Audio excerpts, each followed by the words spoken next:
सभी दर्शक महानुभाव साथियों को नमस्ते। मैं सोनू आर्य, आप देख रहे हैं अपना चैनल गुरुकुल धेनुवाद। स्वागत है आप सबका। लगभग 15 दिनों के अंतराल के बाद पुनः आपसे भेंट हो रही है साथियों। इसके लिए क्षमा प्रार्थी हैं, क्योंकि जीवन है और जीवन के अंदर अलग अलग जिम्मेदारियां हैं। उत्तर भारत इस समय कड़ाके की ठंड से जूझ रहा, आप सबको पता है। और सरकार ने जो है कड़ाके की ठंड को देखते हुए सभी जो सरकारी स्कूल्स हैं या प्राइवेट स्कूल्स हैं उनके अंदर अवकाश की जो घोषणा कर रखी है। सभी स्कूल और कॉलेजेस वर्तमान में बंद चल रहे हैं। तो गुरुकुल की भी छुट्टियां हो चुकी थी। 15 तारीख तक गुरुकुल भी बंद रहेगा। 16 तारीख के उपरांत जो है गुरुकुल की अपनी क्लासें प्रारंभ हो जाएंगी। तब तक छुट्टियों का आनंद हम जो अपने घर के ऊपर अपने परिवार के सदस्यों के साथ रह करके उसका छुट्टियों का आनंद हम ले रहे हैं। आज आपको परिचित करवाता हूँ एक ऐसी धरती से, एक ऐसे स्थान से, एक ऐसी पवित्र जगह से जहाँ से मैं कहता हूँ मेरा पदार्पण हुआ, जहाँ से मेरा उदय हुआ, जहाँ से हमने देश प्रेम, राष्ट्र प्रेम, मानवता, युवा निर्माण और मानवता कल्याण के उस मार्ग के ऊपर चलना सीखा। यहीं से हमारे जीवन की शुरुआत एक तरह से हुई, एक नया जीवन मैं कहता हूँ। ये जो धरती है जहाँ वर्तमान में या अभी जिस समय मैं जहाँ बैठा हुआ हूँ, ये धरती शहीद भगत सिंह व्यायामशाला के नाम से जानी जाती है। आज से लगभग 19 वर्ष पूर्व इस जगह के ऊपर बहुत ही झाड़ झक्कड़ और ऊबड़ खाबड़ की धरती होती थी। बहुत गहरे गड्ढे यहाँ होते थे और यहाँ कोई पौधा या कोई वृक्ष भी उस समय नहीं हुआ करता था। ये खाली ज़मीन होती थी। इसके पास में ही जो है गांव का बड़ा सुप्रसिद्ध तालाब भी है, जिसको पांडव वाला जोहड़ के नाम से लोग जानते हैं। और ये किंवदंती है, ये मान्यता है कि महाभारत काल के अंदर पांडव कभी यहाँ से होकर के गुजरे थे। तो उस पवित्र धरती के ऊपर वर्तमान समय में आर्य समाज के बड़े दिग्गज और बड़े जाने माने त्यागी तपस्वी सन्यासी सरदेव स्वामी आदित्य वेश जी, उस समय वो अजमेर सिंह के नाम से जाने जाते थे। समाज कल्याण के कार्यों में आर्य समाज से ओतप्रोत वो युवा थे और आर्य समाज में उनकी बड़ी गहरी रुचि थी। उनके कारण ही हमारे जैसे संख्या नौजवान आर्य समाज में दीक्षित हुए। 2003 के अंदर उन्होंने अपने कुछ साथियों के साथ मिलकर के निर्णय लिया कि इस जगह के ऊपर एक व्यायामशाला स्थापित की जाए। व्यायामशाला स्थापित करने का उद्देश्य यही था कि युवाओं को जो है वो शारीरिक शिक्षा के माध्यम से हम अच्छे संस्कार देंगे, उनको संस्कारी बना करके उनको आर्य समाज में दीक्षित करके मुख्य धारा से उन नौजवानों को हम जोड़ देंगे। उस समय मेरी अवस्था महज 13 साल की थी। मैं भी किशोर अवस्था में उस समय होता था। मैं 8वीं या 9वीं कक्षा का छात्र उस समय था। और तब से लेकर के आज तक वर्तमान लगभग 20 साल या 19 साल का सफ़र इस व्यायामशाला को हो गया। पिछले 15 सालों से इस व्यायामशाला का संचालन निरंतर मैं कर रहा हूं।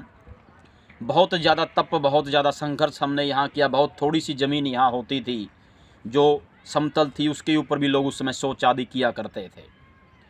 परंतु जब व्यक्ति का संकल्प मजबूत हो तो बड़े से बड़े काम को बड़ी सहजता से किया जा सकता है।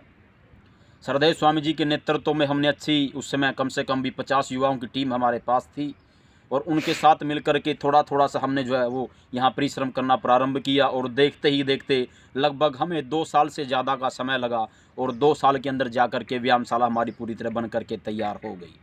एक बार मैं अपने साथी से कहूँगा पूरा का पूरा वो यहाँ का वातावरण दिखाए। इस वीडियो के माध्यम से हम आपको दिखाएंगे कितना सुंदर यहाँ का वातावरण है। चारों तरफ वृक्ष हैं, बहुत खुला यहाँ का मैदान है और लगभग 1.5 एकड़ के अंदर ये व्यायामशाला स्थापित की गई है। मैं चाहूँगा एक बार साथी वो दिखाए आराम से। देखिए आप एक बार व्यायामशाला को। ये कमरा यहाँ बनाया गया है और इसमें कुछ व्यायाम करने का सामान यहाँ डाला गया है। इसमें बच्चे जो है भयंकर ठंड हो, बरसात का मौसम हो, तब इसमें बच्चे व्यायाम इत्यादि करते हैं। गांव से बिल्कुल बाहर ये व्यायामशाला स्थापित की गई है और बड़ा सुंदर स्थान है। पास में ही तालाब है।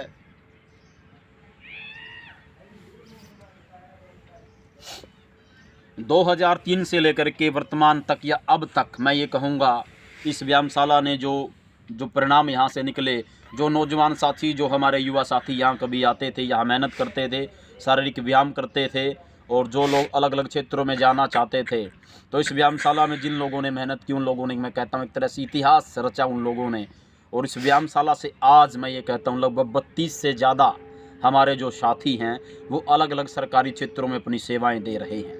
सबसे ज़्यादा हमारे जो साथी लगे सरकारी नौकरियां वो लगे पुलिस के अंदर, चाहे हरियाणा पुलिस की बात करें, दिल्ली पुलिस की बात करें, चंडीगढ़ पुलिस की बात करें, सबसे ज़्यादा जो साथी गए वो पुलिस के अंदर यहाँ से साथी वो लगे और अपनी सेवाएं आज दे रहे हैं। चाहे शिक्षा के क्षेत्र में शिक्षकों की बात की जाए, समाज के क्षेत्र में सामाजिक व्यक्तियों की बात की जाए, या अलग अलग हरियाणा ग्रुप डी की बात करें, इंडियन आर्मी की बात करें, लगभग 3 हमारे साथी इंडियन आर्मी के अंदर भी यहाँ से चयनित हुए और अब भी निरंतर वो प्रक्रम वो सिलसिला जारी है।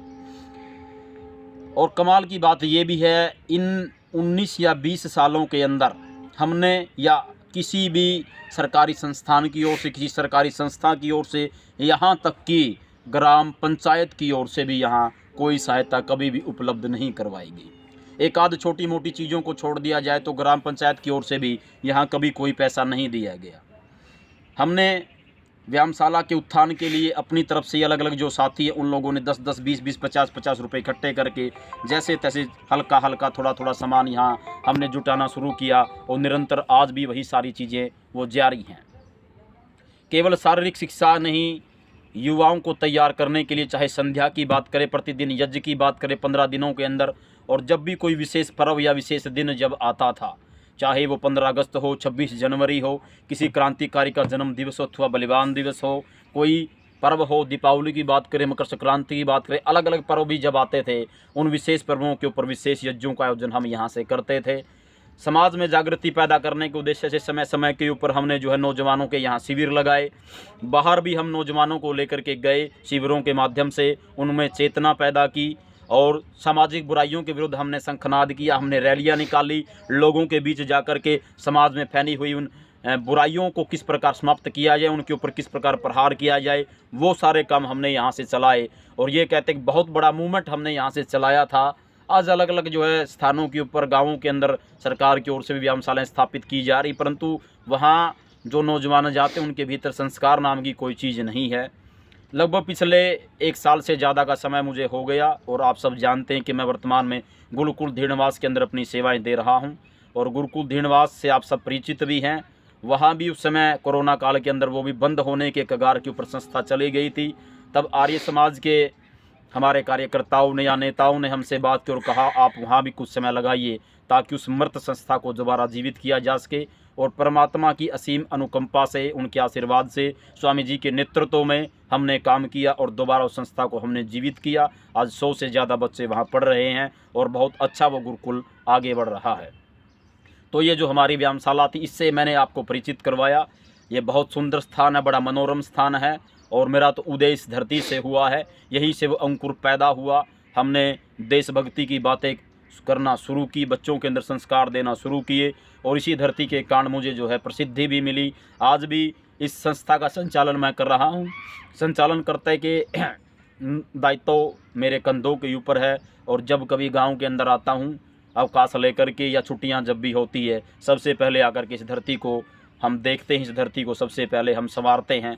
काफ़ी लंबे समय से बच्चों ने यहाँ जो है कोई अपने वो स्वयं के व्यायाम तक वो लोग सीमित हो गए और चारों तरफ जो बाढ़ हमने एक तरह से इसकी चार दीवारी तो नहीं, तार लगा करके हमने जो पिलरों के माध्यम से इसकी सुरक्षा व्यवस्था एक तरह से कर रखी थी। वो सारी व्यवस्थाएं छिन्न भिन्न हो गई थी क्योंकि कोई अच्छा साथी यहाँ तब से समय नहीं दे पा रहा था। अब अवकाश चल रहा था तो अवकाश से मैंने सभी उन साथियों को दोबारा एकत्र किया और दोबारा हमने इस व्यायामशाला की साफ़ सफाई की और दोबारा व्यायामशाला बहुत अच्छी तरह से, मैं कहता हूँ, बहुत साफ़ सुंदर और व्यवस्थित हो गई है। निरंतर व्यायामशाला को आगे बढ़ाने का कार्यक्रम जारी है। इस बार की योजना के अंदर जो है हमारे अपने परिवार से सरपंच बने हैं और उनसे हमने कहा था कि इसकी चार दीवारी बन जाए। वो मेरे जो पिछली तरफ का हिस्सा देख रहे हैं वहाँ 25 बाई 25 का एक बहुत शानदार एक हॉल बन जाए जिसमें बच्चे गर्मी आए, सर्दी आए, बरसात आए, उसमें आराम से बच्चे निर्बाध रूप से जो है वो व्यायाम कर सकें। तो जहाँ कहीं आप भी रहते हैं प्रयास करें अपने उन बच्चों को, अगर ऐसा कोई स्थान है जहाँ व्यायाम इत्यादि किया जा सकता है तो उनको वहाँ भेजें। आप स्वयं भी जाएं। Sound mind in A sound body, स्वस्थ शरीर में स्वस्थ आत्मा निवास करती है। इन सब बातों से आप सब परिचित हैं। तो आज के लिए फ़िलहाल इतना ही। देखते रहिए गुरुकुल धीणवास, सामाजिक कार्यों को आगे बढ़ाते रहिए, परमात्मा की उपासना करते रहिए। और ठंड बहुत ज़्यादा हो चुकी है इसलिए स्वयं को ठंड से बचा करके रखें, विशेष करके छोटे बच्चों को और बड़े बुजुर्गों को। धन्यवाद, सबको नमस्ते।